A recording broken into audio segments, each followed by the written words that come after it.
and my buddy Robert Moronsky with the Dallas Observer is moderating. And this is Nichelle Nichols, ladies and gentlemen. Give it up.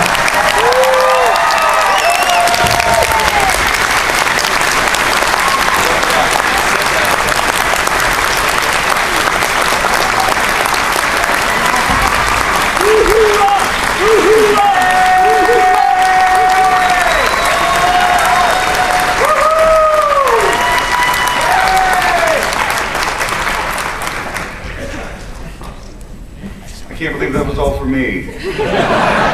Awful kind. There's a microphone set up in the center.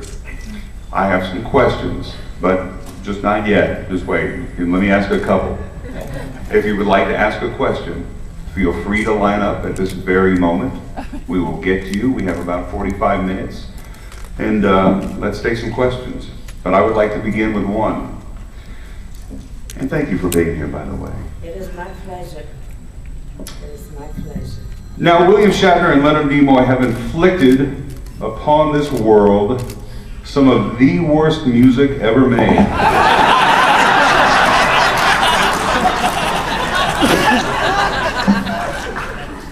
You, on the other hand... I didn't say that.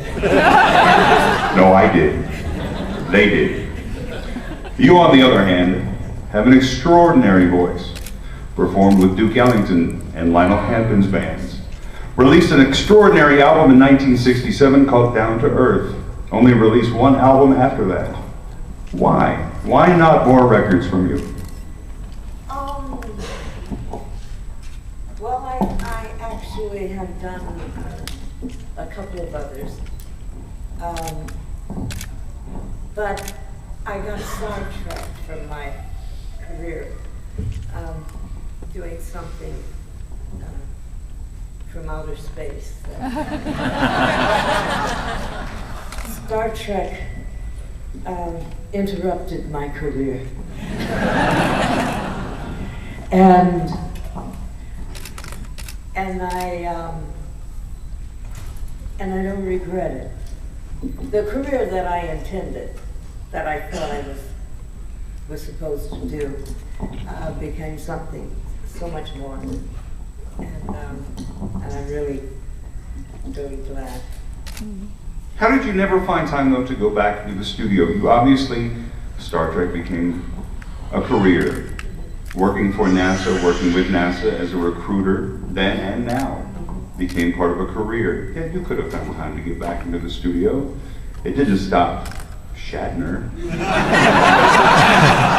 Unfortunately. Nothing stops Shatner. That may be true. Good God, they're already lined up. But music is still a very big part of your life. In fact, you were serenading a young girl today. You were singing a little bit in the green room. You have an extraordinary voice. Do you ever intend to get back to it? I've never left it. Whenever I'm not working, I have a one-woman show called Reflections, in which I actually become 12 legendary black women entertainers, stars, and Sarah Vaughan, Ella Fitzgerald, Lena Horne, Eartha Kitt, Pearl Bailey, Amelia Jackson, just to name a few. And I have this quirky voice, and I found this incredible voice master at some point. And he said I was looking for a coach to take me through some areas of music that I wanted to smooth out. And he said, I'm not a coach, I'm a voice builder. And I said, okay. And he was an Italian man named Giuseppe Balestrieri. And he was a little monster. He was 4 feet. If he was 4'8", he was gargantuanly tall. That was it.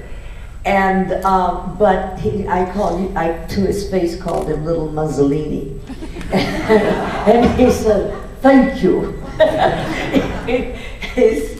because he demanded of you your best, you know, and he could only work from where he how he taught it. He taught bel canto. It was called bel canto, which means beautiful voice. And the exercises sounded nothing like singing exercises. As a matter of fact, I don't think anybody who's ever studied bel canto will ever show you what the exercises are, because they're vocal exercises that really grab hold to your body, your voice, and turns it into something that you can do anything you want to with. Okay. There's some very famous people who have studied bel canto. I think there are only 4 teachers in the United States, you know. So I told him, well, if you could help me, this is fine, because you know, I have these 2 voices, and when I sing it, he said, wait a minute, what?